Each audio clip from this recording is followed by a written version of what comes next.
நான் சும்மா இருந்தால் இவர் இருந்தால் பேசவே மாட்டேங்கிறாங்க, வாயில் நான் குலைக்கட்டே வச்சுருக்காரா அப்படின்னு சொல்லி கலாட்டா பண்ணுவாங்க, கிண்டல் பண்ணுவாங்க. பேசுனா இப்போ பேசு அப்படின்னு சொல்லுவாங்க. மற்றவங்க வந்து இவர் பேசாமல் இருக்க, இவர் பேசியிருக்கக்கூடாது அப்படின்னு சொல்லுவாங்க. ஸோ என்ன பண்ணுறது? ஸோ ரொம்ப நாள் கழித்து நான் தெரிஞ்சுக்கிட்டேன், நம்மளை பிடிக்காதவங்களுக்கு நம்ம என்ன செஞ்சாலும் எது பண்ணாலும் பிடிக்காது. நம்ம பிடிச்சவங்களுக்கு நம்ம என்ன செஞ்சாலும் எது பண்ணாலும் பிடிக்கும்னு நினைக்கிறது முட்டாள்தனம். ஜாக்கிரதையாக இருக்கணும். இந்த விழாவுக்கு வந்திருக்கிற கலைப்புலி தானு சார் அவர்களே, தமிழ்குமரன் அவர்களே, கண்ணன் அவர்களே, மதுரை செல்வம் அவர்களே, சிம்ரன்ஜி அண்ட் பத்திரிகை நண்பர்கள் அனைவருக்குமே என்னுடைய அன்பார்ந்த வணக்கங்கள். முக்கியமாக வந்து கமல்ஹாசன் சார் அவர்கள் அண்ட் அஸ்வத் மாரிமுத்து.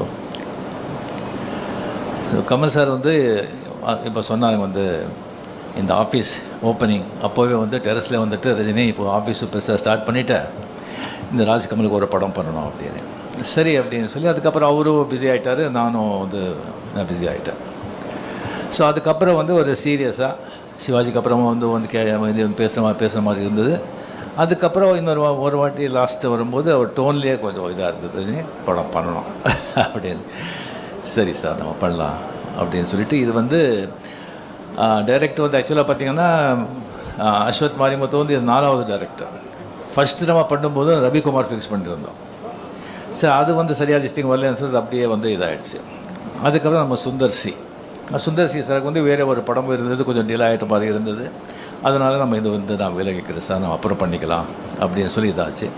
அதுக்கப்புறம் நம்ம சிவி சக்கரவர்த்தி, அவர் கதையெல்லாம் கேட்டு ரொம்ப நல்லா இருந்தது. பட் என்ன சொல்ல, ரொம்ப சென்சிட்டிவ் சப்ஜெக்ட் அது ஒரு கம்ப்ளீட்லி ஒரு நியூக்ளியர் சயின்டிஸ்ட் பற்றி, அந்த நியூக்ளியர் வெப்பன்ஸ் பற்றி, ஷூட்டிங் ஆப்கானிஸ்தான், ரஷ்யா, அந்த மாதிரியெல்லாம் ஒரு ரொம்ப நைஸ் சப்ஜெக்ட். பட் ரொம்ப ரொம்ப சென்சிட்டிவ், ரொம்ப ரொம்ப ஜாகிரதையாக டீல் பண்ணுறோம், டைம் கன்சியூமிங். ஸோ அதனாலே வந்து அதை வந்து நம்ம அப்புறம் இது பண்ணிக்கலாம் அப்படின்னு சொல்லும்போது தான் அஸ்வத் மாரிமுத்து நம்ம வந்து இந்த படத்துக்குள்ளே வந்தார். இப்போ கமல் முதலே சொன்ன மாதிரி இந்த டென்ஷன் எனக்கு வந்து ஏன் அப்படின்னு சொன்னால், கமல் வந்து கூப்பிட்டு, ரஜினி நான் கதையும் கேட்க மாட்டேன், எதுவும் கேட்க மாட்டேன், நான் எல்லாத்தையும் உங்ககிட்ட விட்டேன், நீங்கள் என்ன சொல்கிறீங்களோ அதை நீங்கள் பண்ணுங்கள் அப்படின்னு சொல்லிட்டாங்க. அதே தான் பெரிய ஒரு டென்ஷன் ஆகிடுச்சு நமக்கு.